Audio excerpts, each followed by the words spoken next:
మరి అనకాపల్లి ఆ పరిసర ప్రాంతాల్లో 3 రోజులు అవుట్ రీచ్ మీటింగ్స్ చాలా అద్భుత రీతిగా జరిగాయి. మరి ఈవేళ రేపు ఈ 2 రోజులు ఇక్కడ అవుట్ రీచ్ మీటింగ్స్ జరగటం నిజంగా చాలా సంతోషదాయకం.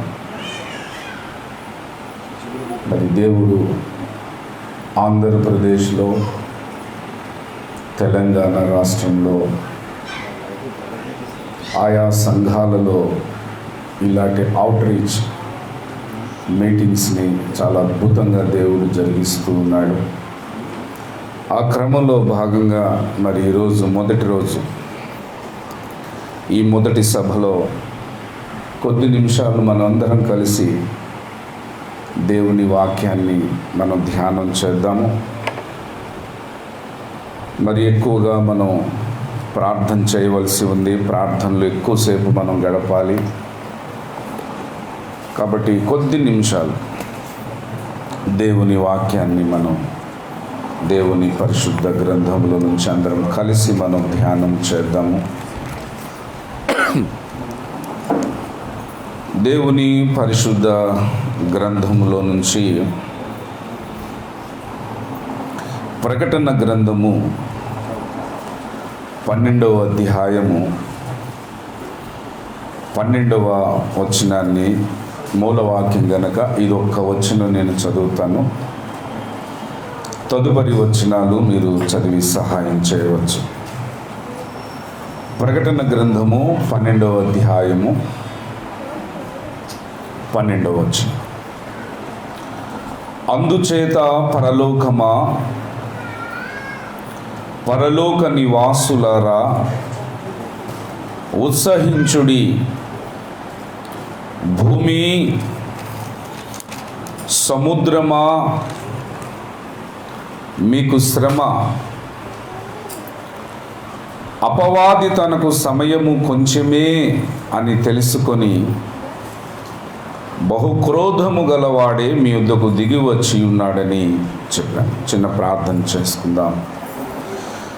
పరిశుద్ధుడా, సర్వోన్నతుడా, మహోన్నతుడా, మా ప్రియ పరలోకపు తండ్రి, 41 సంవత్సరాల క్రితం నీ దాసులు మా ప్రియతమ ఆత్మీయ తండ్రి ఓఫీర్ గారికి మీరు దేవదర్శనమును అనుగ్రహించి ప్రభువా 42వ ఏట మీరు నడిపిస్తున్న ఈ క్రమంలో వారికి మీరు అనుగ్రహించిన దర్శనములోని ఒక విభాగము అవుట్ రీచ్, అనగా మీ దాసునికి మీరు అనుగ్రహించినటువంటి అనేక విశేషమైన ప్రత్యక్షతలన్నీ, మీ సంకల్పములన్నీ, సంఘము పట్ల మీకున్నటువంటి ప్రణాళికలన్నీ ప్రపంచవ్యాపితంగా నైనా అన్ని దేశాలకు, అన్ని రాష్ట్రాలకు, అన్ని మారుమూల ప్రాంతాలకు తీసుకొని వెళ్ళాలని భారంతో పనిచేస్తున్న శాఖ ఓఫీర్ మినిస్ట్రీస్లో అవుట్ రీచ్. ప్రభువా, ఈ అవుట్ రీచ్ పరిచర్య ద్వారా ప్రపంచమంతటిని సువార్త సత్యముతో, సర్వసత్యంతో మీరు అనుగ్రహించినటువంటి, మీ దాసునికి అనుగ్రహించినటువంటి ఆ గొప్ప దర్శనంతో నింపాలి అని ఈ అవుట్ రీచ్ పనిచేస్తున్న సందర్భంలో ఈరోజు నర్సీపట్నంలో నీ బిడ్డలతో కలిసి మేము ప్రార్థించాలి. ఎక్కువసేపు మీ సన్నిధిలో మేము గోజాడాలి. అంతకుముందు కొద్ది నిమిషాలు ప్రభువా, నీ నామం అంతటి కంటే మీరు గొప్ప చేసిన మీ వాక్యమును ధ్యానించుటకు పూనుకొచ్చుండగా మీ పక్షముగా నిలబడి నాయనా నీ వాక్యమును అందించుటకు సిద్ధపడుచున్న మీ దాసుడు, కడు బలహీనుడు, అల్పుడు, అపాత్రుడు, అయోగ్యుడు తండ్రి, మీరే కరుణించి కటాక్షించి మీ ఆత్మాభిషేకముతో, మీ నూతన సత్యవాక్య ప్రత్యక్షతలతో నింపి నాతో, మాతో, మా అందరితోనూ మీరు మాట్లాడండి. మీరు మాట్లాడుతూ ఉన్నప్పుడు వినే శక్తి, గ్రహించే శక్తిని మీరు మాకు ప్రసాదించండి. ఆటంకాలు, అవరోధాలు కలుగచేస్తూ నీ సందేశం మా యుద్ధకు రాకుండా వచ్చిన మా హృదయాలలోనికి రానియకుండా, మా హృదయాలలోనికి వచ్చినను ఆ వాక్యమును నైనా మా హృదయంలోనికి వచ్చిన వాక్యమునకు లోబడకుండా అనేక విధాలుగా నష్టపరచాలని ప్రయత్నించబోతున్నా సకల అంధకార దురాత్మలను, అంధకార శక్తులన్నిటినీ మీరిచ్చిన అధికారమును బట్టి తండ్రి, కుమార, పరిశుద్ధాత్మ త్రియేక నామమైన ప్రభువైన యేసు క్రీస్తు వారి నామములో వాటి క్రియలన్నిటిని గద్దించి బంధిస్తూ ఉన్నాం. ఆమేన్. దేవా, మీరే మీ వాక్యము చేత మమ్ములను, ఈ అవుట్ రీచ్ పరిచర్యను, ఓఫీర్ మినిస్ట్రీస్ అంతటిని, సార్వత్రిక సంఘమును, అలాగే స్థానికంగా ఇక్కడికి చేరి వచ్చిన మీ బిడ్డలను, స్థానిక సంఘాలను, మీ సేవకులను అందరినీ మీరు ఆశీర్వదించమని, సమస్త ఘనత, మహిమ, ప్రభావములు మీకు చెల్లిస్తూ త్వరలో రాని ఉన్న మా ప్రియ ప్రభు అయిన నజరుడైన యేసు క్రీస్తు వారి నామములో ప్రార్థించి వేడుకొంచున్నాము తండ్రి. ఆమేన్. మంచిది దేవుని యందు ప్రియులరా, కొద్ది నిమిషాలు మన మనస్సులను దేవుని వాక్యం మీద కేంద్రీకరించుదాం.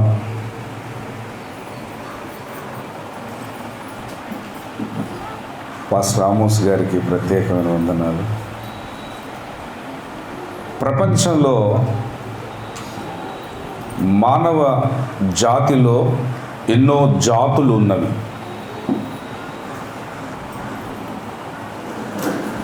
ఈ జాతులన్నిటిలో యూదా జాతి చాలా గొప్ప జాతి అని వారి అభిప్రాయం. చరిత్రను మనం పరిశీలించినప్పుడు కూడా ఇదే విషయం మనకు ప్రస్ఫుటమవుతూ ఉంది. దేవుడు ఆ యూదా జాతి చాలా దీవెన పొందింది. అంతేకాదు, ఏ జాతి తినని దెబ్బలు కూడా దేవుని చేత ఆ జాతి తినింది. రెండు ఉన్నాయి. దేవుని యందు ప్రియులారా, ఒక చిన్న ఇన్సిడెంట్ మీ ఎందుకు తీసుకొని వస్తాను. అమెరికాలో వరల్డ్ ట్రేడ్ సెంటర్ మీద దాడి జరిగింది. అమెరికా దేశ పెద్దలందరూ కూడా, పెంటగాన్ ఆఫీసర్స్ అందరూ కూడా ఎవరు చేశారు ఈ పని? అమెరికా అంటే ఒక సుప్రీం కంట్రీ, ప్రపంచ రాజకీయాలను శాసించేటటువంటి దేశం. మరి ఇంత బలమైన దేశం మీద దాడి చేయగలిగే సత్తా, ధైర్యము, తెగువ ఎవరికి ఉంటుంది? ఎవరు చేశారు అని ఆ దేశ అధికారులందరూ ఆలోచిస్తుంటే, ఇస్రాయేలు ఇంటెలిజెన్స్ విభాగం నుంచి ఆ అధికారులకు ఫోన్ వచ్చింది. ఏంటంటే, ఇది అల్ ఖైదా ఉగ్రవాదులు చేశారని ఒక రిపోర్ట్ వాళ్ళు వెంటనే ఇచ్చారు. అలాగే మన దేశమును గురించి చాలా గొప్పగా చెప్తాం. ఎందుకంటే ప్రపంచంలో ఎక్కడ లేని విధంగా మన దేశంలో జీవనదులను దేవుడు మనకిచ్చాడు. వర్షాకాలంలో కాలువలు పారుతాయి, నదులు పారుతాయి. ఎండాకాలం వచ్చేసిందంటే అన్నీ ఎండిపోయే పరిస్థితి. చాలా దేశాల్లో నీరు దొరకని కారణం చేత చాలా పొందికగా, చాలా జాగ్రత్తగా వాడుకోవటం జరుగుతుంది. ఒక ఫారినర్ కృష్ణా జిల్లాలో ఒక ప్రాంతానికి వచ్చారు.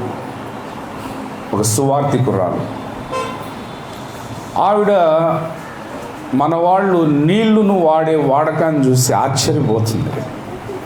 మనోళ్ళు మాట్లాడితే నీళ్లు గుమ్మరేయటం, అక్కడ పడేయటం, ఇక్కడ పడేయటం. అంటే మనకి నీరు సమృద్ధి ఎక్కువ కదా, ఎట్లా పడితే అట్లా వాడుతుంటే ఆమె ఆశ్చర్యంగా చూస్తూ ఉంది. ఆ సువార్థికురాలు, how you are using the water, ఏంటి నీరుని మీరు ఇట్లా వాడుతున్నారు? మా దేశంలో అయితే చాలా పొందికగా, చాలా జాగ్రత్తగా మేము నీరును వాడతాం. కారణం ఏంటంటే నీరు అందాక ఎందుకంటే గల్ఫ్ కంట్రీస్ ఉన్నాయి, అక్కడ పెట్రోల్, డీజిల్, కిరోసిన్ ఇవి దొరుకుతాయి, కానీ నీరు మాత్రం చాలా కాస్ట్. కానీ మన దేశం యొక్క గొప్పతనం ఏంటంటే మనకు జీవనదులు ఎన్నో ఉన్నాయి. ఎండాకాలంలో కూడా నదులలో నీరు ఉండే పరిస్థితి ఉంది. మన భూభాగము సంవత్సరానికి 3 పంటలు పండించగలిగే సారవంతమైన భూములు ఈ దేశంలో ఉన్నాయి.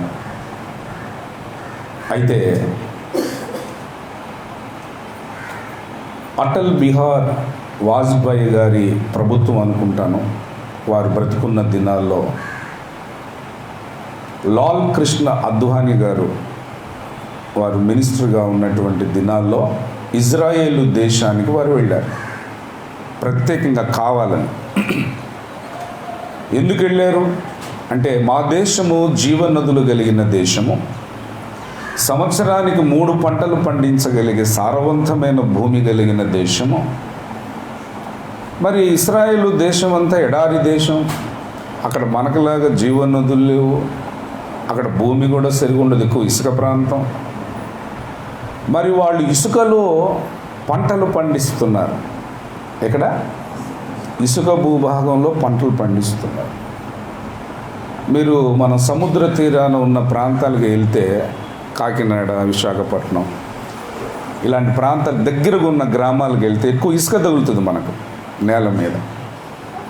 అలాగా ఆ దేశంలో ఇసుక ఉంటే ఇసుకలో వ్యవసాయాన్ని పండిస్తున్నారు. మరి అద్వానీ గారికి చాలా ఆశ్చర్యం వేసి అసలు ఎట్లా జరుగుతుంది అని ఆయన ఆ దేశానికి వెళ్ళి చూసి వచ్చారు. ఈ విషయాలు ఎందుకు చెప్తున్నామంటే మానవ జాతి చరిత్రలో ఎన్నో జాతులుగా వర్గీకరించబడి ఉన్న క్రమంలో యూదా జాతి మరి చాలా గొప్ప జాతి అని వారి అభిప్రాయం. నిజమే, ప్రపంచంలో కల్లా ధనవంతులలో వాళ్ళు ఎక్కువ మంది ఉన్నారు, శాస్త్రవేత్తల్లో వాళ్ళు ఎక్కువ మంది ఉన్నారు, ఇజమ్స్ కనిపెట్టిన వాళ్ళు కూడా ఉన్నారు. వాళ్ళకంటూ ఒక ప్రత్యేకత ఈ భూమి మీద ఉంది. అయితే వాళ్ళకి ఇలా అనుగ్రహించబడిన ఆధిక్యతలన్నిటిలో కల్లా వాళ్ళు గొప్పగా ఫీల్ అయ్యేటటువంటి ఒక అంశం ఉంది. ఏమిటయ్యా ఆ గొప్పతనం ఏంటి అంటే పౌలు చెప్తాడు. చూద్దాం. మీరు చూడండి, అపోస్తుడైనటువంటి పౌలు రోమీలకు రాసినటువంటి పత్రిక 3వ అధ్యాయం మొదటి 2 వచనాలను మనము చదువుకుందాం. అట్లయితే యూదునికి కలిగిన గొప్పతనమేమి, సున్నతి వలన ప్రయోజనమేమి, ప్రతి విషయమందును అధికమే. మొదటిది దేవోక్తులు యూదుల పరము చేయబడిన. దేవునికి స్తోత్రం చెప్దాం. హల్లెలూయా. అందరు చెప్తున్నారు అనుకుంటున్నాను నేను. హల్లెలూయా. యూదునికి కలిగిన గొప్పతనం ఏంటి? యూదుడు అనుకుంటాడు మరి మేము చాలా ధనవంతులం, చాలా జ్ఞానవంతులం, మేము చాలా గొప్ప జాతి వారు, ఇట్లా ఎన్నెన్నో అనుకుంటూ ఉంటాడు. దేవుని యందు ప్రియులారా, బైబిల్ గ్రంథంలో కూడా వాళ్ళకు అనుగ్రహింపబడిన ప్రత్యేకతలను గురించి లేఖనం మనతో మాట్లాడుతుంది. రోమీలకు రాసిన పత్రిక 9వ అధ్యాయం 4వ వచనంలో వీరు ఇశ్రాయేలీయులు దత్తపుత్రత్వమును, మహిమయు, నిబంధనలను, ధర్మశాస్త్ర ప్రధానమును, అర్చనాచారాదులను, వాగ్దానములను వీరివి అంటే ఎవరివి? యూదులు. ఇట్లా ఎన్నో గొప్ప ప్రత్యేకతలు ఇచ్చాడు. వాటిలో ఒక గొప్పతనము కలిగినటువంటి ప్రత్యేకత ఏమిటి అంటే దేవోక్తులు యూదుల పరము చేయబడి, అంటే దేవుని నోట నుంచి పలుకబడినటువంటి ఆ వాక్యాలు మొదట దేవుడు ఎవరికి ఇచ్చాడట? యూదులకు ఇచ్చాడు. ఈ దినాన దేవుడు కూడా మనకు ఆయన పెట్టినటువంటి పేర్లలో ఒకానొక పేరు ఏమిటంటే మనం కూడా యూదులమే, లేఖనాన్ని బట్టి కదా. శరీరమునకు యూదుడైన వాడు యూదుడు కాడన్నాడుగా రోమీలకు రాసిన పత్రిక 2వ అధ్యాయంలో. అక్కడే మనం చూస్తే 28, 29 వచనాలలో బాహ్యమునకు యూదుడైన వాడు యూదుడు కాడు, శరీరమందు బాహ్యమైన సున్నతి అయితే. సో యేసుక్రీస్తు నా దేవుడు, ఆయన నా రక్షకుడు, ఆయన నాకు నిత్య జీవ ప్రదాత అని ఎవరు విశ్వసించి రక్షణ పొందుతారో పరిశుద్ధ లేఖనాల ప్రకారం ఆ వ్యక్తులందరినీ కూడా దేవుడు ఏం చేశాడు? యూదులను చేశాడు. అయితే ఈ యూదులకు కలిగిన గొప్పతనం ఏమిటి మీరు చెప్పండి? దేవోక్తులు మొదట యూదుల పరము, అంటే ఆ యూదులు శరీర సంబంధులైన యూదులేనగా, ఆత్మ సంబంధులైన యూదులే కానీ ఈ యూదులకు ఎన్నో గొప్పతనాలు ఉన్నాయి. కానీ ఒక గొప్పతనం ఏమిటి? దేవుని వాక్యము మనకు వచ్చుట. దేవుని స్తోత్రం. ఎంత గొప్ప ఆధిక్యత ఇచ్చాడండి దేవుని యందు ప్రియులారా. ఈనాడు ప్రపంచవ్యాపితంగా ఉన్న 750 కోట్ల మంది ప్రజలు ఉన్నారు అంటున్నారు. వీరందరికీ ఏ దేవుడు అఖిల బ్రహ్మాండాన్ని నిర్వహిస్తున్నాడో ఆ దేవుణ్ణి గుర్తుపట్టే కన్నులు లేవు అందరికీ. యుగ సంబంధమైన దేవత వారి గురుడితనాన్ని కలుగజేశారు. అయితే కొందరి కన్నులు తెరవబడ్డాయి. ఈయనే దేవుడు అని ప్రభు అయిన యేసుక్రీస్తును గుర్తుపట్టి రక్షణ పొందుతున్నారు. ఆ రక్షణ పొందిన వారికి ఇదిగో దేవుని పరిశుద్ధ వాక్యములతో నింపబడిన పరిశుద్ధ గ్రంథము మరి దొరికింది. అయితే ఒక ప్రశ్న, ఈ పరిశుద్ధ గ్రంథం దొరికిన వారందరికీ కూడా ఈ గ్రంథము లోపల ఉన్నటువంటి సత్యము దొరికిందా? అంటే దేవుని పరిశుద్ధ గ్రంథాన్ని చదివే వారందరికీ, బోధిస్తున్నటువంటి వారందరికీ మరి ఈ బైబిల్ గ్రంథంలో ఉన్నటువంటి సర్వసత్యము అనేకులకు తెలియపరచబడటం లేదు. దేవుని యందు ప్రియులారా, మరి ఓఫిర్ మినిస్ట్రీస్ అందులో అవుట్ రీచ్ అనే ఈ శాఖ సత్యదేవుడు ఎవరు అని యథార్థంగా అన్వేషించే వారికి అనేక రుజువులు, ఆధారాలు, అన్ని విభాగాలకు సంబంధించినటువంటి రుజువులు, ఆధారాలు చూపుతూ ఈయన దేవుడు కాక ఏమవుతాడు, మీరే చెప్పుడి అనే అందరినీ, సకల ప్రజలను ఆలోచింపచేస్తూ సత్యదేవుని వైపు తిరిగేటట్లు ఈ అవుట్ రీచ్ అనే పరిచర్య ప్రపంచవ్యాపితంగా పనిచేస్తుంది. దేవుని స్తోత్రం. ఓఫిర్ మినిస్ట్రీస్ పనిచేస్తుంది. దేవుని స్తోత్రం. మరో ప్రక్క సత్యదేవుడు ఈయన అని ఆ ఒక్క విషయంలో మాత్రమే కన్నులు తెరవబడి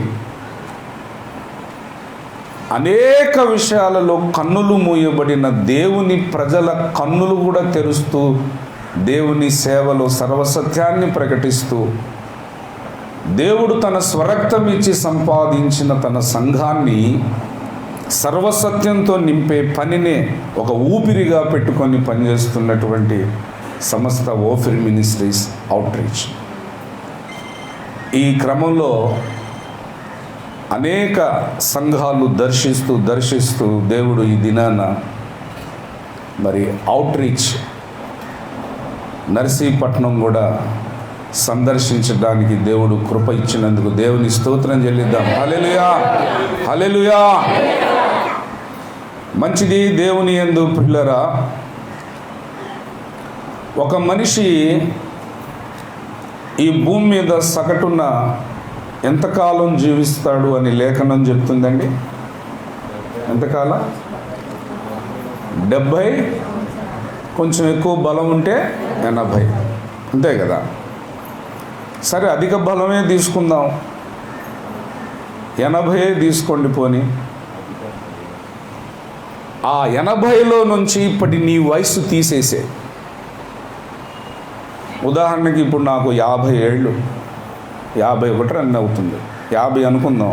ఇప్పుడు నాకు ఎన్ని సంవత్సరాలు ఉంది? అధిక బలం వేసుకున్నా కూడా 30 ఏళ్ళే ఉంది. 30 ఏళ్లలో నిద్రకు దేవుడు సగభాగం కేటాయించాడుగా. 12 గంటలు రాత్రులు, 12 గంటలు పగలు కదా. సరే 30లో సగభాగం తీసేద్దాం. ఎన్ని సంవత్సరాలు ఉంది? 15. ఈ 15 సంవత్సరాల్లో కుటుంబం ఉంది, సంఘం ఉంది, మినిస్ట్రీ ఉంది, ఎన్నో బాధ్యతలు ఉన్నాయి. వీటికి కొంత టైం తీసేద్దాం. ఎంత టైం తీసేద్దాం? మీ ఇష్టం. సరే అర్థం అవటానికి సగం తీసేద్దాం. ఇప్పుడు నాకెంత కాలం ఉంది? ఖచ్చితంగా నేను సిన్సియర్గా ఈ దేవ దర్శనం కొరకు నేను పని చేయగలిగితే, అది నాకు పూర్తి బలం ఉంది అనేది నా పట్ల నెరవేరితే 7.5 సంవత్సరాల కాలం. అంటే ఎన్ని రోజులు? సంవత్సరానికి 365 రోజులు. సరే రఫ్గా క్యాలిక్యులేషన్గా 350 అంటే ఇంటూ 7 వేసామనుకోండి. 7 3 21, 7 అర్ధలు 3.5. అంటే ఎన్ని రోజులండి? కనీసం 3000 రోజులు కూడా నా ముందు లేదు అనే విషయాన్ని నేను తెలుసుకోలేకపోతూ ఉన్నాను. కానీ మన మూలవాక్యంలో దేవునికి మనకి విరోధి అయిన సాతానుడు మాత్రం ఇందులో వాడు మాస్టర్ అయిపోయాడట. అంతే కదండి, వాక్యం అదే కదా చెప్తుంది. తెలుసుకొని అనే పదం మళ్ళీ చదవండి. అది మీరు దాని మీద కాన్సన్ట్రేషన్ చేయాలి మనం. ఏమండి చదవండి. అపవాది, who is the enemy to the God and the church,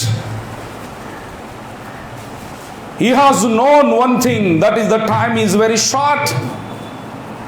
దేవునికి మనకి బద్ధ విరోధి శత్రువు అయినటువంటి సాతానుడు, he recognized one thing, that the time is very short.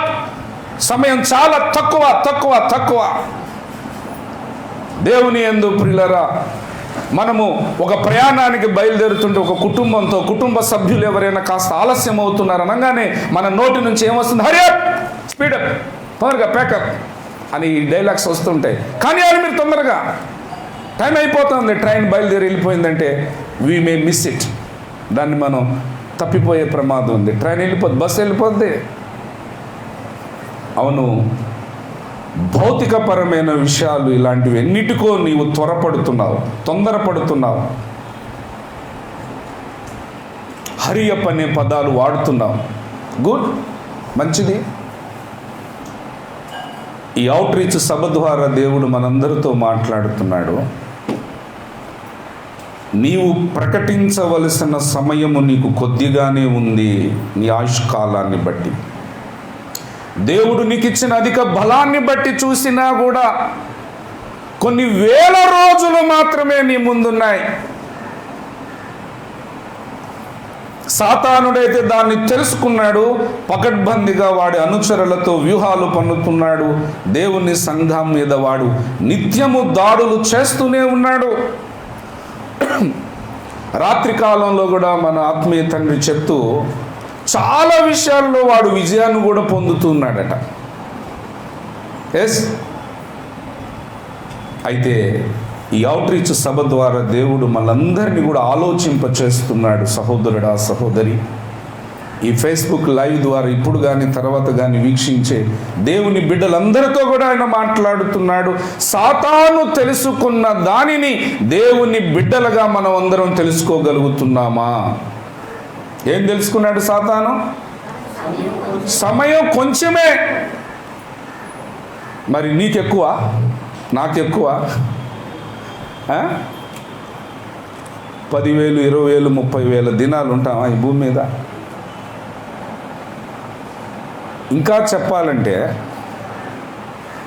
దేవుని యందు ప్రియులారా, సంవత్సరానికి 365 రోజులు, 10 సంవత్సరాలకి ఎన్ని? 3650 ఇంటూ 8 ఎంత? అంటే 80 ఏళ్ళ ఆయుష్కాలం నీకు ఇచ్చిన, పుట్టినప్పటి నుంచి నువ్వు 25,000 రోజులు కూడా అటు ఇటుగా లేదు. 25,000 డేస్ అటు ఇటుగా, నేను రఫ్గా చెప్తున్నా.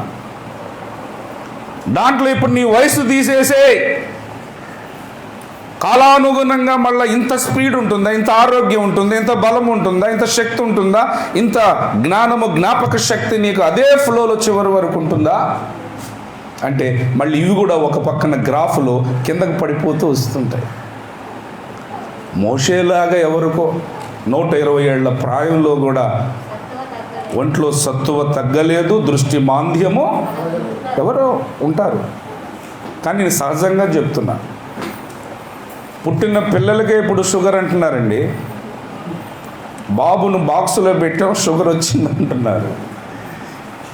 నేను గత 20 ఏళ్ళగా వింటున్నాను ఈ విషయాలు. అంతకుముందు మా చిన్నతనంలో మేము ఎప్పుడు వినలేదు అది. పెద్దోళ్ళకు కూడా బాబు కొంచెం భోజనం తొందరగా పెట్టాయా, బీపీ ట్యాబ్లెట్ వేసుకోవాలి, డైలాగులు మీరు విన్నారా మీ చిన్నతనంలో? నేనైతే వినలేదు. నా బంధువుల్లో నేను ఇప్పటివరకు చూస్తున్నాను, ఒక అతనికి 75 ఏళ్ల వయసు, 100 కిలోల బస్తాను కూడా ఎగిరేసి భుజం మీద వేసుకుని నడుస్తున్నాడు ఆయన. అంటే ఒకప్పుడు కాలంలో ఉన్నటువంటి ఆరోగ్యము ఈ తరం వచ్చేటప్పటికి తగ్గిపోయింది. మా పిల్లలకి తరం వచ్చేటప్పటికి వాళ్ళకి ఇంకా ఆరోగ్య ప్రామాణికత ఇంకా తగ్గిపోతుంది, క్షీణిస్తుంది. ఏంటో తెలియదు. Because I think that was the pollution, ఫుడ్లో, వాటర్లో, గాలిలో. ఈ విషయాలన్నీ ఆలోచిస్తున్నప్పుడు ఒక విషయాన్ని దేవుడు ఈ సభ ద్వారా ఆయన తెలియజేస్తున్నాడు. ఏంటంటే the time was very less. The time is very less. నీకు సమయం చాలా తక్కువ. దేనికి సమయం? దేనికండి సమయం? దేవుని యందు ప్రియులారా, అనేకమైన ఆత్మలు పాతాళంలో పడటానికి పరిగెడుతూ ఉన్నాయి ఆత్మలు. నీవు సువార్తను ప్రకటించడానికి లేదా ప్రకటించే వారిని బలపరచడానికి నువ్వు నడువు కట్టుకోకపోవటం వలన ఏవో కొన్ని ఆత్మలు మన నిర్లక్ష్యం వలన పాతాళంలో పడిపోయాయి. ఇప్పుడు పడిపోయినటువంటి ఆత్మల పరిస్థితిని బట్టి కెన్ వి డూ ఎనీథింగ్? మనం ఇప్పుడు ఏం చేయగలమా? We never. యుగ యుగాలు వాళ్ళు ఆ యాతను అనుభవించాల్సింది. అయితే దేవుడు చెప్తూ ఉన్నాడు, మన ఒంట్లో బలము సత్తువ తగ్గక ముందే, ఈ లోక పరిస్థితులు ప్రతికూలము కాకముందే, మేము ఇందాక మాట్లాడుకుంటూ వస్తూ ఉన్నాం అవుట్ రీచ్ కోఆర్డినేటర్స్ అందరం కూడా. ఏంటంటే మరి చాలా రాష్ట్రాల్లో ఈ దేశంలో అవుట్ రీచ్ సభలు జరగాలి. ఈ కరోనా వచ్చేసి ఏం చేసింది? సభలన్నీ క్యాన్సిల్ అయిపోతాయి. అంటే ప్రతికూలమైన పరిస్థితులు మనకు వచ్చేస్తూ ఉన్నాయి. మళ్ళీ అనుకూల సమయం చూసుకొని అందులోకి ప్రవేశించి దేవుని పనిని చకచక నువ్వు చేసేయాలి. దేవుని యందు ప్రియులారా, ఇటువంటి పరిస్థితుల్లో ఈ దినాన్న దేవుడు చెప్తున్న విషయం ఏంటంటే, సాతానుడు తనకు సమయము కొంచెమే అని తెలుసుకొని వాడు పనులను శరవేగంతో చేస్తూ వెళ్ళిపోతున్నాడు. మరి దేవుని బిడ్డలుగా మనం ఇప్పుడు ఏం చేయాలంటే, బైబిల్లో ఒక మాట ఉన్నది, సాతాను తెలుసుకున్నట్లు పరిశుద్ధాత్మ దేవుడు మనతో కూడా ఒక మాట చెప్తున్నాడు. చూడండి, అపోస్తుడైన పౌలు రోమీలకు రాసిన పత్రిక 13వ అధ్యాయము 11వ వచనాన్ని మనం చదువు. ఏమిటట? ఇక్కడేమో మీరు కాలమును ఎరిగి, అంటే సంఘము కాలమును ఎరిగారు అని పౌలు చెప్తున్నాడా? ఎరగమ్మని చెప్తున్నాడా? కానీ ప్రకటన 12:12లో సాతాను గురించి దేవుడు ఏం చెప్తున్నాడు? వాడు ఎరిగాడు, అంటే చాలా అడ్వాన్స్లో ఉన్నాడు. సాతాను దేవుని బిడ్డలమైన మనకంటే చాలా అడ్వాన్స్లో ఉన్నాడు. భారతదేశము కంటే ఇతర అభివృద్ధి చెందిన దేశాలు అన్నిట్లో వాళ్ళు ముందుంటే కొన్ని సంవత్సరాల తర్వాత వాళ్ళ టెక్నాలజీ మన దేశానికి వస్తుంది. ఇప్పుడు ఉదాహరణకి టెలికమ్యూనికేషన్ రంగంలో వాళ్ళు 2G 3G 4G వాడిన సంవత్సరానికి 2 ఏళ్ళకి మన దేశానికి వస్తుంది. టెక్నాలజీ అంతా వాళ్ళు ఎప్పటి నుంచో అనుభవిస్తున్నది చాలా స్లోగా మన దగ్గరికి వస్తుంది అన్నట్టు. సాతానుడు ఇప్పుడు ఏం చేశాడంటే, వాడు ఏం చేశాడు, సమయము తెలుసుకున్నాడు, తక్కువని సమయం తెలుసుకున్నాడు. ఇప్పుడు మీరు చూడండి, ఈ భూమిని సృష్టించని కాలం ఒకటి ఉంది కదా. యోబు గ్రంథంలో ఆయన చెప్తాడుగా, భూమికి పునాది వేసిన వాడు ఎవరు అని చెప్తాడు కదా. అంటే భూమికి పునాది వేయని కాలం ఒకటి ఉందిగా కదండి. భూమికి పునాది వేయబడని కాలం ఒకటి ఉంది. మీరు చూడండి, యోబు గ్రంథము 37వ అధ్యాయము, అక్కడ దేవుడు చెప్తాడు కదా సృష్టిని గురించి మాట్లాడుతూ. 38వ అధ్యాయం అండి. 38వ అధ్యాయంలో 6వ వచనము 4వ వచనం చూడనా, నేను భూమికి పునాదులు వేసినప్పుడు. అంటే ఇప్పుడు మన అంశం ఏంటంటే, భూమికి దేవుడు పునాదులు వేయని కాలం ఒకటి ఉంది కదా. అప్పుడు సమయము కొంచెమే అని వాడు అనుకొని ఉండడు. చాలా టైం ఉండలే. దేవుడు భూమిని సృజించాడు.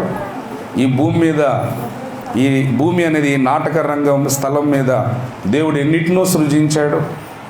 ఆఖరికి మానవులను ఆదాము ద్వారా సృజించాడు. నేటికి 6000 సంవత్సరాలు, ఇదిగో 2000 సంవత్సరాల క్రితం దేవుడు ఇప్పుడు చెప్తున్నాడు, ఇంతకుముందు లేనిది క్రొత్తగా ఉన్న సంగతి ఏంటంటే, Satan has known the time is very less and short. మన ఆత్మీయ జీవితంలో కూడా ఇప్పటి వరకు కూడా మనం దీన్ని తెలుసుకోలేక ఉండవచ్చు. కానీ నర్సీపట్నం అవుట్రీచ్ సభ ద్వారా దేవుడు చెప్తున్నాడు, మనకు కూడా సమయము చాలా కొంచెమే ఉంది. సమయం మనము ఈ దేవ దర్శనాన్ని ప్రపంచ వ్యాపితం చేయటానికి మనకు కూడా సమయం చాలా తక్కువగా ఉంది అనే సంగతిని మనం తెలుసుకోగలిగితే we can do many things, we can do the good ministry. కానీ ఈ విషయాన్ని ఒక్కటి మనము గ్రహించాలని ఈ దినాన దేవుడు చెప్తూ ఉన్నాడు. దేవుని యందు ప్రియులారా, ఈ మధ్యాహ్న వేళ దేవుడు మనతో మాట్లాడుతూ చెప్తూ ఉన్నాడు ఏమిటంటే, ఎప్పుడైతే సమయము మనకు తక్కువగా ఉందని మనం గ్రహిస్తామో, లేదా రోమాపత్రికలు ఇందాక చదివినట్లు, మరియు మీరు కాలము నెరిగి నిద్ర మేలుకొను వేళ అయినదని తెలుసుకుంటే ఎంత మేలు. చీకటి శక్తులు అదిరిపోతాయి, పాతాళ లోకపు శక్తులు, అంధకార దురాత్మలు అవి కదిలిపోతాయి. కారణం ఏమిటంటే, ఇక సమయం తక్కువే అని నువ్వు నడుం కట్టుకొని ముందుకు అడుగు వేయబోతున్నా. దేవుని యందు ప్రియులారా, బైబిల్ గ్రంథంలో మనం చూస్తే దేవుడు అంత్య దినములను గూర్చి ఆయన చెప్తూ ఉన్నాడు. ఇప్పుడు అంత్య దినాలు ఎలాగున ఉన్నాయి అంటే, ఉదాహరణకి మీరు చూడండి, తిమోతికి రాసిన 2వ పత్రిక 3వ అధ్యాయం 1వ వచనాన్ని మనం చదివితే, అంత్య దినములలో అపాయకరమైన కాలములు వస్తాయి అని దేవుడు బైబిల్ గ్రంథములో మనకు చెప్తూ ఉన్నాడు. దేవుని యందు ప్రియులారా, అపాయకరమైన కాలములు వచ్చునని నీవు తెలుసుకొనుము అంటున్నాడు. అంటే అర్థం ఏమిటి అని అక్కడ వివరిస్తూ, ఎలాగనగా మనుష్యులు ఇదిగో ఈ లక్షణాలు కలిగిన వారుగా ఉంటారు. అంటే ఈ లక్షణాలు ఎక్కువైపోతూ ఉంటాయి. ఏ లక్షణాలు? ఈ లక్షణాలన్నీ చెబుతూ ఉండగా, ఈ లక్షణాలు మనుషులలో అంత్య దినాలు వచ్చేటప్పటికి ఏమవుతాయి అన్నాడంటే, ఎక్కువైపోతూ ఉంటాయి. సరే, మొదటి లక్షణం అక్కడ ఏం చెప్పాడు? స్వార్థ ప్రియులు. అంటే మనుషులలో స్వార్థం ఎక్కువైపోతూ ఉంటుంది. ఏమైపోతుందండి? స్వార్థం ఎక్కువైపోతుంది. ఈ స్వార్థం మనిషిలో ఎక్కువైపోతుంటే ప్రపోర్షనాలిటీగా ఈ లోకానికి ఏ కాలం వచ్చేస్తుంది? ఉదాహరణకి మనందరికీ తెలిసిన విషయమే, యేసుక్రీస్తు అవతార పురుషుడిగా ఉన్న దినాల్లో సుకారను బావి దగ్గర అక్కడ కలుసుకున్న సమరయ స్త్రీని ఉద్దేశించి, అమ్మా ఏమన్నాడు? ఒక కాలము వచ్చుచున్నది అన్నాడా లేదా? వచ్చేసింది ఆ కాలం. లేదంటే ఇశ్రాయేలు దేశములోని యెరూషలేముకు వెళ్ళి ఆ పట్టణంలో ఉన్న దేవాలయములోనే సకల కర్మకాండలు జరిగించాలి, ఆరాధించాలి, బలులు అర్పించాలి. కానీ అన్నాడు, అమ్మా ఒక కాలము వచ్చుచున్నది, ఆ కాలమున మీరు యెరూషలేముకి వెళ్ళాలని రూల్ ఏమి లేవు. ఎక్కడ 2-3 కూడి దేవుణ్ణి ఆరాధిస్తారో అక్కడ దేవుడు ఉంటాడు. ఆయన ఆరాధించేవారు ఆత్మతోనూ సత్యము. వచ్చేసింది. యోహాను సువార్త 16వ అధ్యాయము 2వ వచనంలో అన్నాడు, మిమ్మును చంపు ప్రతి వాడును తాను దేవునికి సేవ చేయుచున్నానను కాలము వచ్చును అన్నాడు. అది వచ్చేసింది. ఇప్పుడు అంటున్నాడు, అంత్య దినములలో అపాయకరమైన కాలములు వచ్చునని తెలుసుకొనుము. ఎట్లా వస్తాయి అపాయకరమైన కాలాలు అంటే ఈ కింద చెప్పబడిన లక్షణాలన్నీ. ఒక్క లక్షణం చెప్తున్నాడు, ఏమిటంటే స్వార్థము, ధనాపేక్ష. ఇక మిగతా ఆయన పక్కన పెడదాం, ముందు మనకి టైం లేదు కదా, ఎక్కువ మనం ప్రార్థనలో గడపాలి. స్వార్థం గురించి ఆలోచన చేద్దాం. దీన్ని జయించడము చాలా కష్టం అండి, చాలా కష్టం. నేను చెప్తున్నాను యథార్థంగా. మొదట నేనున్నాను, నన్ను గురించి నేను ఎక్కువ ఆలోచించుకుంటాను. నా తర్వాత దేవుడిచ్చిన నా కుటుంబ సభ్యుల గురించి ఎక్కువ ఆలోచిస్తుంటాను.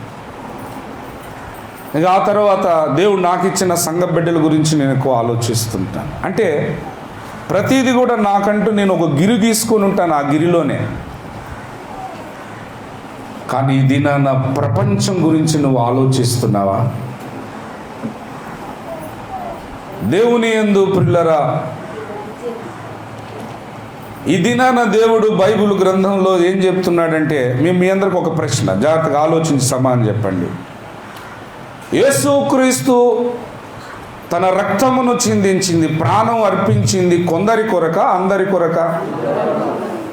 ఏమండి, అందరి కొరక, కొందరి కొరక? అందరి కొరకు.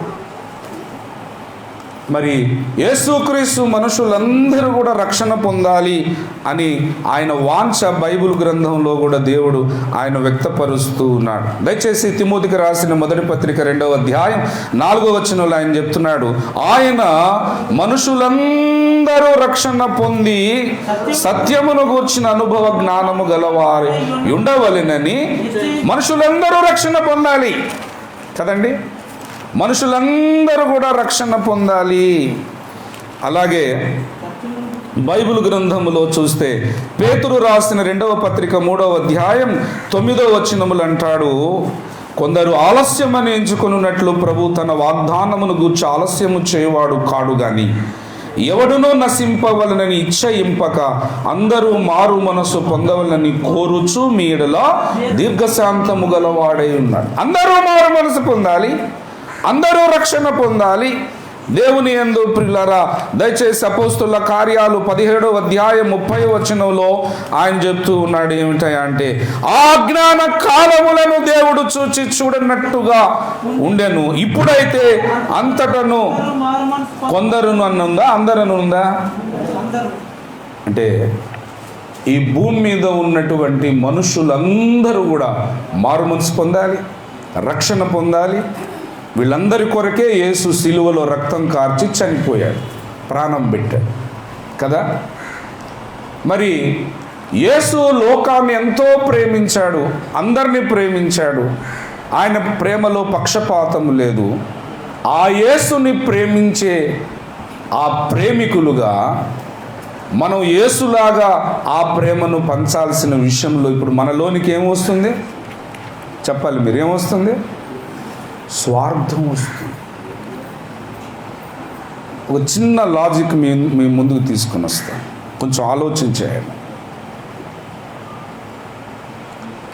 నీ కడుపున పుట్టిన బిడ్డ ఒక చిన్న పిల్లవాడు ఉన్నాడు అనుకుందాం. మీరు ఆలోచించండి జాగ్రత్తగా. వాడికి మంచి ఫుడ్ పెట్టాలనుకుంటాం,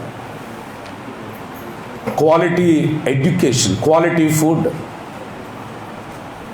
ఏమండి అన్ని క్వాలిటీగా వాడికి నీకున్నంతలోనే వాడికి నువ్వు ఫీడ్ చేయాలనుకుంటావు. ఒకసారి నువ్వు ఒక రోడ్డు మీద ఫుట్పాత్ మీద వెళ్తుంటే అంతే వయస్సు కలిగిన ఒక పిల్లవాడు ఫుట్పాత్ మీద బట్టలు సరిగా లేక బక్క చిక్కిపోయి అడుక్కునే స్థితిలో సేమ్ ఏజ్ గ్రూప్ నీ పిల్లవాని వయసు ఉన్నవాడే కనిపించాడు. నువ్వు ఎట్లా స్పందిస్తావు? వాడి ఆకలి కేక పట్టించుకుంటావా? వాడి ఆర్తనాదాన్ని ఆలకిస్తావా? ఆగుతావా? అక్కడ ఒక క్షణం ఆగుతావా? అంటే సమాధానం ఎవరికి వాళ్ళే చెప్పుకోవాలి.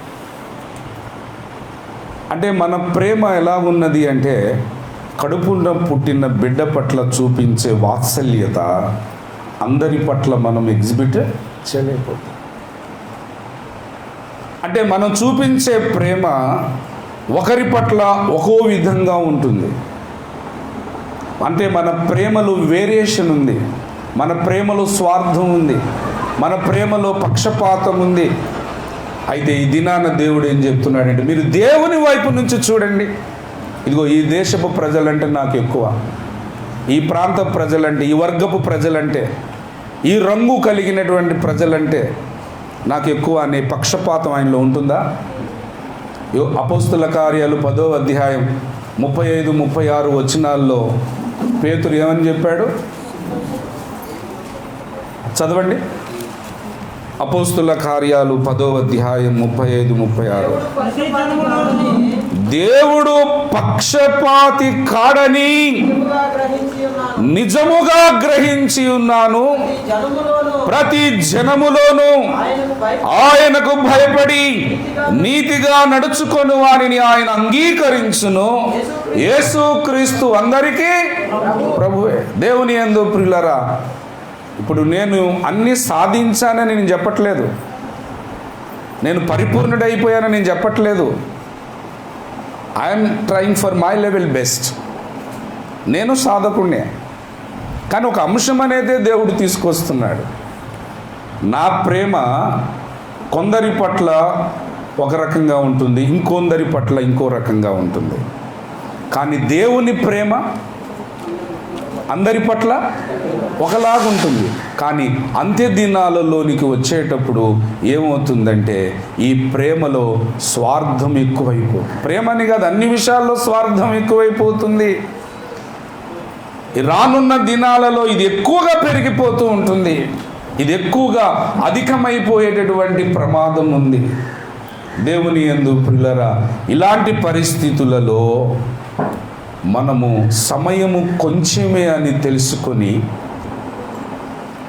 దేవుని యొక్క సత్యమును ప్రకటించాలి.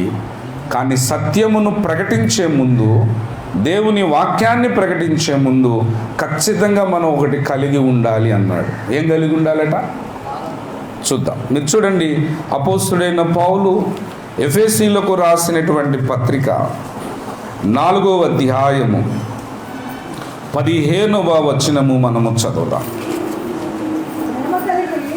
ప్రేమ కలిగి సత్యము చెప్పుచు క్రీస్తు వలె ఉండుటకు మనం అన్ని విషయములలో ఎదుగు. ఇక్కడ 2 విషయాలు దేవుడు చెప్తున్నాడు. ఈ అవుట్ రీచ్ ద్వారా ప్రపంచానికి ఈ సర్వసత్యాన్ని మనం ప్రకటించాలి. ఆ సత్యాన్ని ప్రకటించే ముందు, దానికి ముందు కండిషన్ అప్లైడ్ అన్నట్టు ఏముందండి? ప్రేమ కలిగి ఉండాలి. ప్రేమ కలిగి అన్నాడు, కంజంక్షన్ వర్డ్. ఇప్పుడు నేను ఉదాహరణకి అర్థం చేసుకుని, నాకు ప్రేమ లేదండి, ఏదో నాకు దోచినట్టు సత్యం చెప్పేస్తా ఉన్నాను. అప్పుడు ఏం జరుగుతుంది? లేఖనాన్ని అనుసరించి గనక నేను సత్యము చెప్పగలిగితే ఆ వాక్యము చాలా చక్కగా అందరిలో ఫలిస్తుంది. దేవుడు సంతోషిస్తాడు. ఇప్పుడు ఈ దినాన ఈ అవుట్ రీచ్ సభ ద్వారా దేవుడు చెప్తున్న విషయం ఏంటంటే, సమయము కొద్దిగానే తెలుసుకోవాలి. తరువాత మనము మనుషులందరి కొరకు దేవుడు తన ప్రాణము పెట్టాడు కాబట్టి, మనుషులందరినీ దేవుడు ప్రేమిస్తున్నాడు కాబట్టి, దేవుని యొక్క ప్రేమ మనము కలిగి ఉంటే మనం కూడా ఏం చేస్తాం? ఇప్పుడు మీరు చెప్పండి సమాధానం. ఎవరిని? కడుపున పుట్టిన బిడ్డల్లా, మన కుటుంబ సభ్యులనా, దేవుడు మనకిచ్చిన సంఘ సభ్యులను మాత్రమేనా? చెప్పాలి. ఎవరిని ఏం చేస్తాం మనం? యవనస్తులు మీరు చెప్పండి, ఏం చేస్తాము? దేవుని ప్రేమ మన లోపలి ద్వారా లేదా మన నుండి ప్రపంచానికి ఒక ప్రవాహము వలె మనం అందించగలుగుతాం. దేవుని స్తోత్రము. దేవుడు లోకాన్ని ఎంతో ప్రేమించాడు. కొందరి రక్షణ కొరకు మాత్రమే ఆయన తన ప్రాణాన్ని అర్పించలేదు, మనుషులందరి రక్షణ కొరకు ఆయన ప్రాణాన్ని అర్పించాడంటే లోకాన్ని ఎంతగానో ఆయన ప్రేమించాడు. అదే ప్రేమ ఈనాడు సంపూర్ణంగా 100% నాలో ఉంటే చెప్తున్నాను, ఈ దినాన నేనేం చేయగలుగుతాను? ఇప్పుడు ఏం చేయగలుగుతాను? లోకాన్ని ప్రేమిస్తాను. లోకం అంటే మనుషులందరినీ నేను ప్రేమిస్తాను. మనుషులందరినీ ప్రేమించే పరిస్థితి నాలోనికి వచ్చింది అంటే ఇప్పుడు నేను ఏం చేయకుండా ఉండలేను? సువార్తను ప్రకటించకుండా ఉండలేను, సత్యమును, సర్వసత్యమును ప్రకటించకుండా ఉండలేను. ఆ ప్రేమ నన్ను కూర్చొనివ్వదు, నిలబడనివ్వదు, నిద్రపోనివ్వదు. ఒక రకంగా చెప్పాలంటే అది నన్ను నిత్యము భక్షిస్తూ ఉంటుంది. దేవుని స్తోత్రం. హల్లెలూయా. క్రీస్తు ప్రేమ దేశ దేశాలకు, ఖండాంతరాలకు, మారుమూల ప్రాంతాలకు, పల్లెలకు, గ్రామాలకు, పట్టణాలకు, మనుషులు అనబడిన వారు ఎక్కడుంటే అక్కడికల్లా ఈ ప్రేమ ఒక ప్రవాహం వలె అది ప్రవహించబడుతూ ఉంటుంది. దేవుని యందు ప్రియులారా, ఈ దినాన్ని ఈ సదస్సు ద్వారా దేవుడు చెప్తున్న రెండో విషయం ఏమిటంటే, దేవుని ప్రేమతో గనక మనం నింపబడితే స్వార్థపూరితమైన ప్రేమ మాత్రమే నాలో ఉండదు. నా కొడుకండి, మా అమ్మాయి, లేదా నా భార్య, ఇగో నా బంధువులు, ఇగో నా రక్త సంబంధం, దేవుడు నాకు ఇచ్చిన సంఘ బిడ్డలు, ఆత్మీయ సంతానం, అక్కడి వరకే గిరి గీసుకొని నా ప్రేమను వీళ్ళ వరకు మాత్రమే నేను పరిమితము చెయ్యను. నా ప్రేమ ఫలాలు వీళ్ళు ఒక్కరి వరకు మాత్రమే, లేదా ఏదో కొద్ది సంఖ్య వరకు మాత్రమే నేను రిస్ట్రిక్ట్ చేయను. ఈ ప్రేమ అనేది ఒక ప్రవాహంలా నాలో పొంగి పొరులుతుంది. అప్పుడు ఇది ఎక్కడి వరకు ప్రవహిస్తుందయా అంటే, ఈ భూ దిగంతముల వరకు. మనుషులు ఈ భూమి మీద ఎక్కడ జీవిస్తున్నారు, వారు అడవుల్లో ఉన్న, కొండల్లో ఉన్న, కోనల్లో ఉన్న, పల్లెల్లో ఉన్న, ఏ మారుమూల ప్రాంతంలో ఉన్నా కూడా అక్కడికల్లా ఈ ప్రేమ ఒక జీవనదిలాగా ప్రవహిస్తూనే ఉంటుంది. అనేక మంది దాహార్తిని తీరుస్తుంది, ఆకలిని తీరుస్తుంది, నిత్య జీవ ప్రాప్తులుగా చేస్తుంది. మన జీవితమేమో సాకారమవుతుంది, ఫలవంతమవుతుంది. ఈ దినాన దేవుడు మనకు ఈ విషయాన్ని చెప్తూ ఉన్నాడు. దేవుని యందు పిల్లలు మనలో ప్రేమ లేదని కాదు, డోంట్ మిస్అండర్స్టాండ్ మీ. మనం ప్రేమించటం లేదనేది కాదు, మనలో ప్రేమ ఉంది. కానీ ఆ ప్రేమ ఎలాంటి ప్రేమ అయి ఉండాలంటే, ఇదిగో క్రీస్తు కలిగి ఉన్న ప్రేమలాగా మనలో ప్రేమ ఉన్నట్లయితే, ఆ ప్రేమ ఏం చేసిందంటే మనుషులందరినీ ప్రేమించింది. అవును, దుష్టుల్ని ప్రేమించిందా అంటే ప్రేమించింది. పాపులను ప్రేమించిందా? చూడండి, రోమీలకు రాసిన పత్రిక 5వ అధ్యాయంలో ఆయన ఎప్పుడు మనల్ని ప్రేమించాడట? మనం మంచోళ్ళం అని మనల్ని ప్రేమించలేదండి. మనం ఏ స్థితిలో ఉండగా ఆయన మనల్ని ప్రేమించాడు? రోమీలకు రాసిన పత్రిక 5వ అధ్యాయం 6వ వచనం, మొదట 6 చూద్దాం. ఏలయనగా మనం ఇంకా బలహీనులమై ఉండగా క్రీస్తు యుక్త కాలమున భక్తిహీనుల కొరకు 8వ వచనం. అయితే దేవుడు మన ఎడల తన ప్రేమను వెల్లడిపరుచుచున్నాడు, ఎట్లనగా మనం ఇంకనూ పాపులమై ఉండగానే, పాపులుగా ఉండగానే మనల్ని ప్రేమించాడు.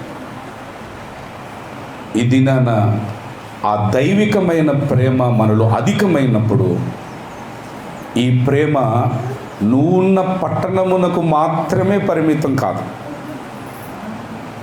నీవున్న ఆ రాష్ట్ర పొలిమేరల వరకే అది ఉండదు. లేదా నీవున్న ఈ దేశ భూభాగపు సరిహద్దుల వరకే ఈ ప్రేమ ఉండదు. ఈ ప్రేమ ఎక్కడికి ప్రవహిస్తుంది? దేశ దేశాలకు, ఖండ ఖండాలకు వెళ్ళిపోతుంది. అప్పుడు అనేకులకు ఈ సువార్త అందించబడుతుంది, సర్వసత్యము అందించబడుతుంది.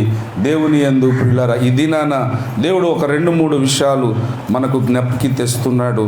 ఆ విషయాలు చూసి మనం ముగిద్దాం. యేసుక్రీస్తు ప్రభువారు ఆయన అవతార పురుషుడుగా ఉన్నటువంటి దినాలలో దేవుని యందు ప్రియులారా యెరూషలేమును చూసి ఆయన ఏడ్చాడండి. ఎప్పుడు ఏడ్చాడు? యెరూషలేమును చూసిన దేవుడు కళ్ళంటే కన్నీళ్లు పెట్టుకొని బడబడ ఏడ్చాడు. ఎప్పుడు? ఇంకా ఎప్పుడు ఏడ్చాడు?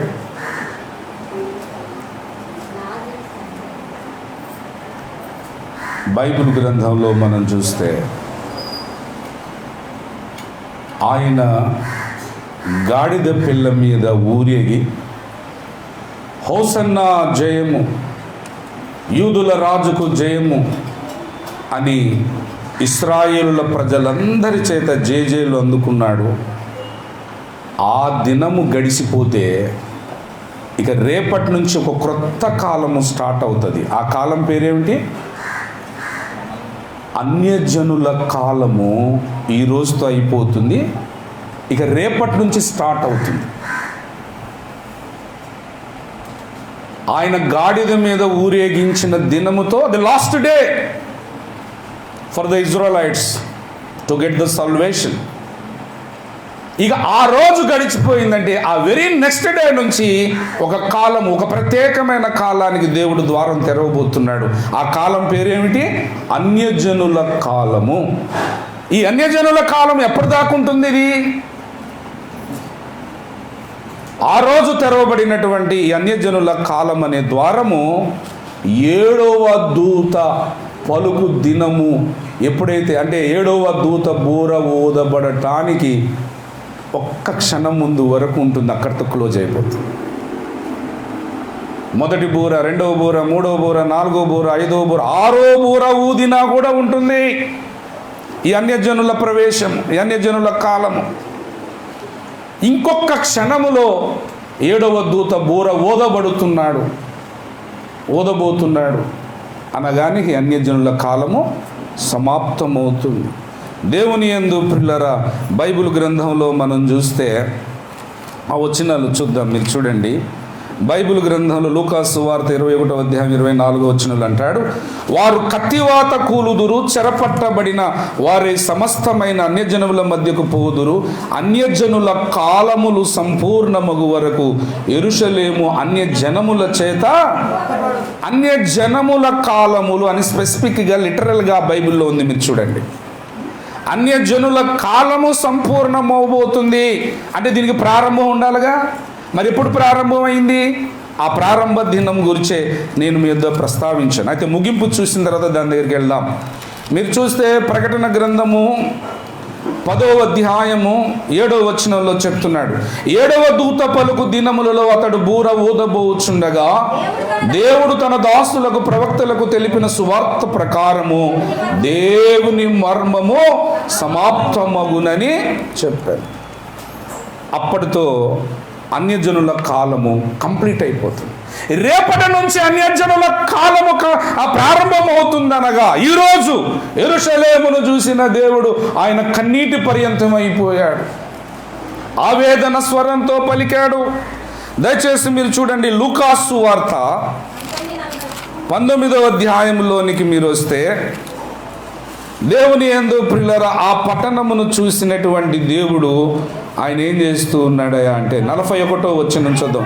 ఆయన పట్టణమునకు సమీపించినప్పుడు దానిని చూచి దాని విషయమై ఏడ్చి. ఇప్పుడు ఒక ప్రశ్న ఉత్పన్నమవుతుంది. సృష్టికర్త అయినటువంటి యేసు అవతారములో ఉన్నప్పుడు ఎందుకు ఆయన కళ్ళ వెంబడంతా అది కన్నీటు రావాల్సిన అవసరం ఎందుకు ఏర్పడింది? ఎందుకు ఏడ్చాడు? ఎందుకు ఆయన హృదయం అంతగా గాయపడిపోయింది? What is the reason behind it? ఆలోచించాలి మనం. యేసు ఎందుకు ఆయన అంతగా ఏడ్చి అని ఉంది అక్కడ. ఏడ్చాడు ఆయన. కళ్ళంటే కన్నీళ్ళు బడబడబడ కారిపోతున్నాయి. యెరూషలేము ఆ పట్టణాన్ని చూస్తుంటే ఏడుపు ఆగట్లేదు ఆయనకి. ఎందుకు ఏడ్చాడండి?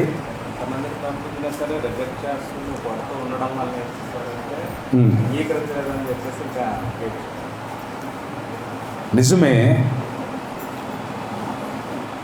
ఇశ్రాయేలులకు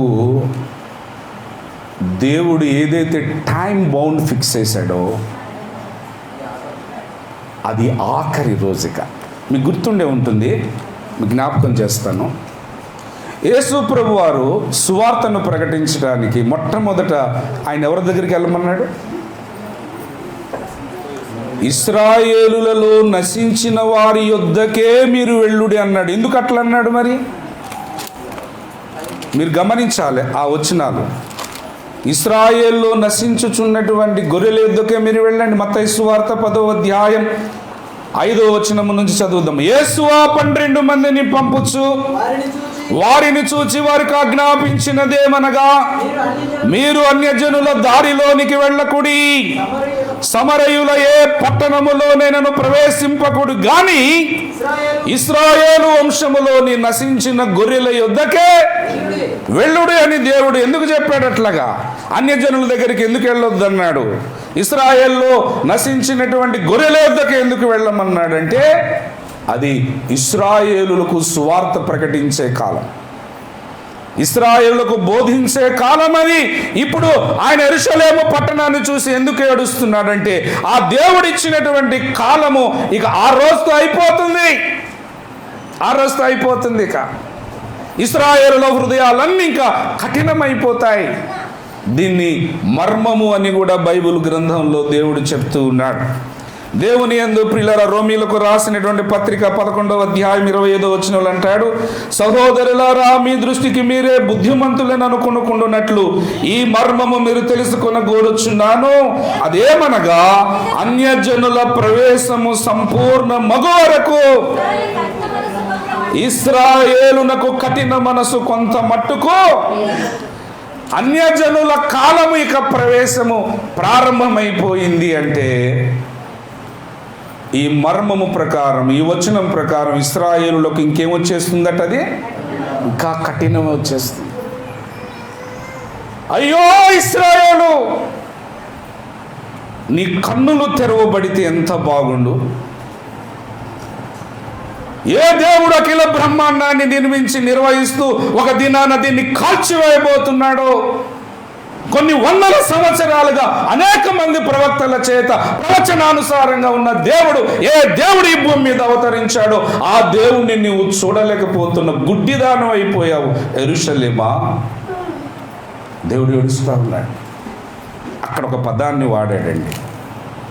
ఏమిటయ్యా ఆ పదం అంటే, దేవుడు నిన్ను దర్శించిన కాలము నీవు ఎరగకుంటివి అన్నాడు. దయచేసి చదవండి లూకా సువార్త 19వ అధ్యాయంలోకి మళ్ళా మనం వస్తే అక్కడ 43వ వచనములో ఆయన అంటాడు. 42 నుంచి చదువుదాం. నీవును ఈ నీ దినమందని, ఈ నీ దినం, ఇది నీ దినం ఇశ్రాయేలు, రేపటి నుంచి నీది కాదు, అది అన్యజనుల దినం, అన్యజనుల కాలం.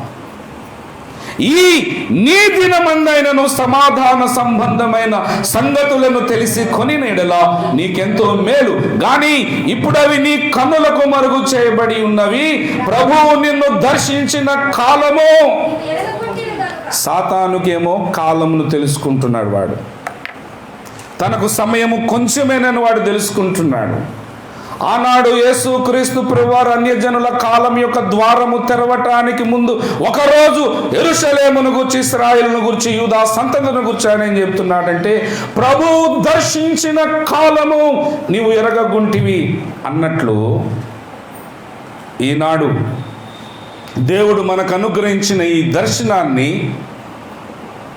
అడ్డగించేటటువంటి ప్రతికూల కాలము ఒకటి రాబోతుంది. ఇంత ఈజీగా, ఇంత సౌలభ్యంగా, ఇంత అనుకూలంగా ఈ దర్శనాన్ని ప్రపంచ నలుమూలలకు తీసుకెళ్ళి రావటానికి చాలా కష్టపడే దినాలు భవిష్యత్తులో రాబోతున్నాయి. ఇప్పుడు ఏ దేశానికి పడితే ఆ దేశానికి వెళ్ళొచ్చు ఆ వీసా తీసుకొని, పాస్పోర్ట్ ఉంటే.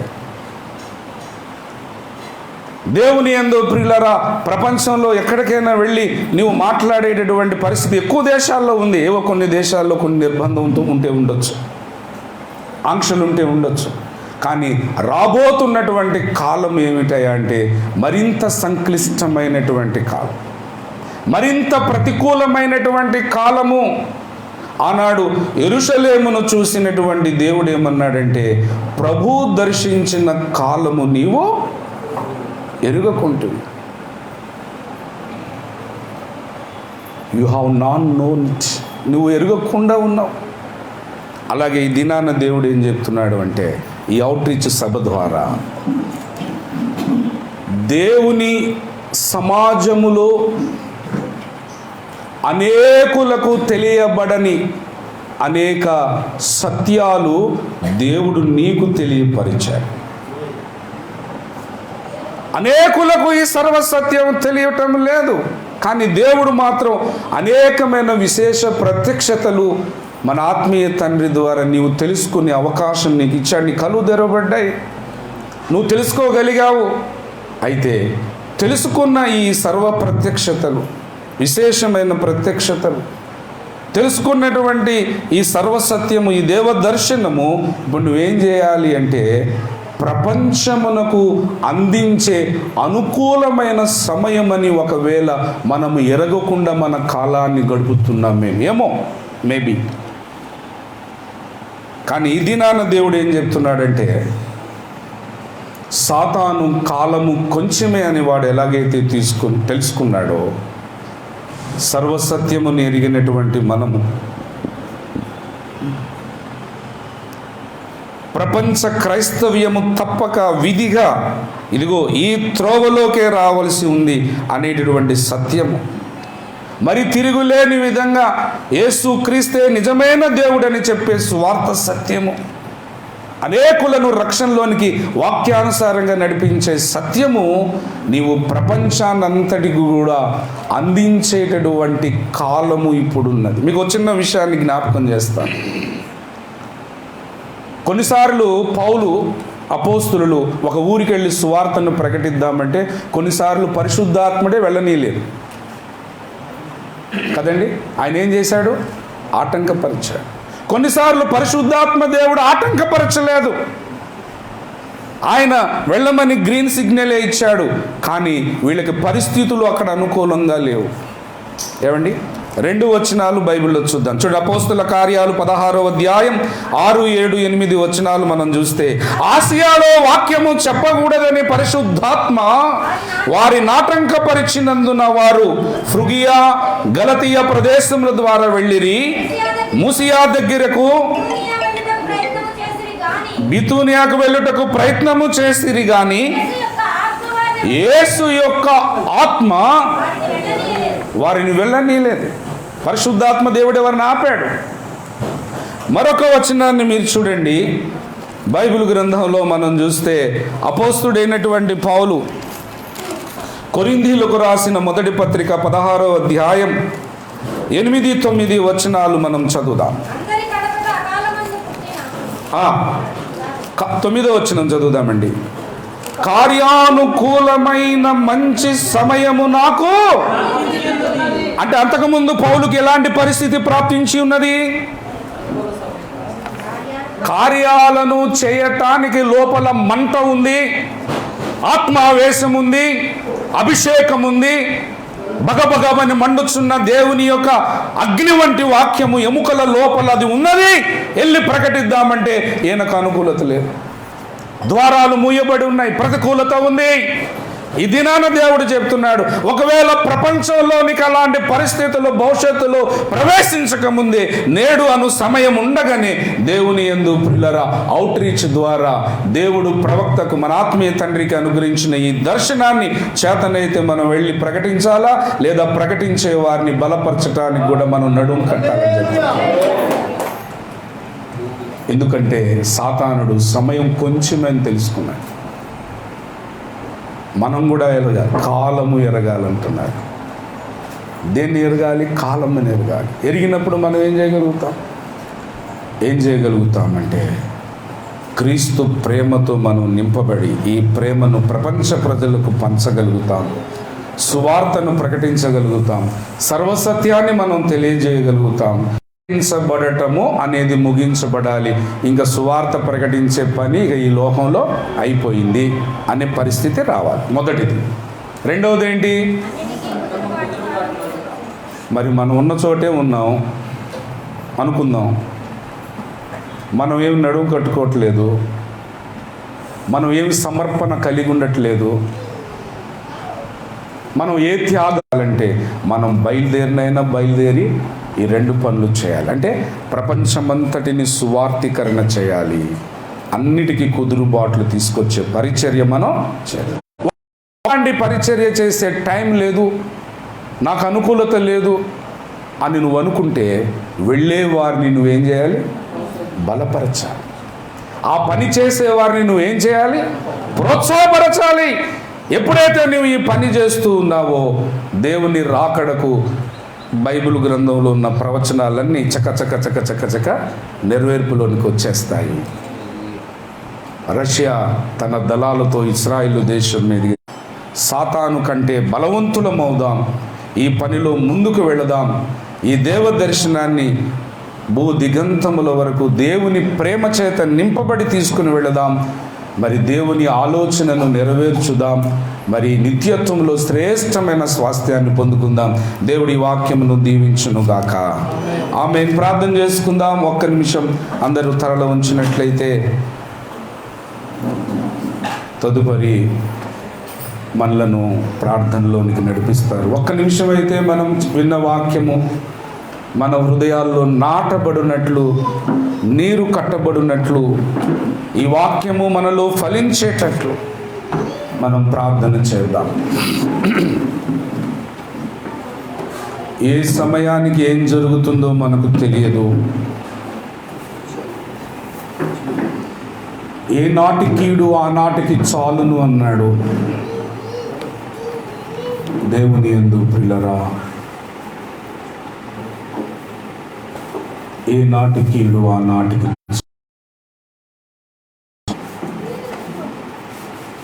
రేపేమి సంభవించునో నీకు తెలియదు. ఈరోజే దేవుడు నీకు ఇచ్చాడు. ఒకవేళ నీ జీవితంలో ఈ దినమే ఆఖరి దినం అయితే ఆ దినం ఎలాగుంటుందో ఏ రోజుకి ఆ రోజును అట్లా అనుకొని పని చేయాల్సిందే.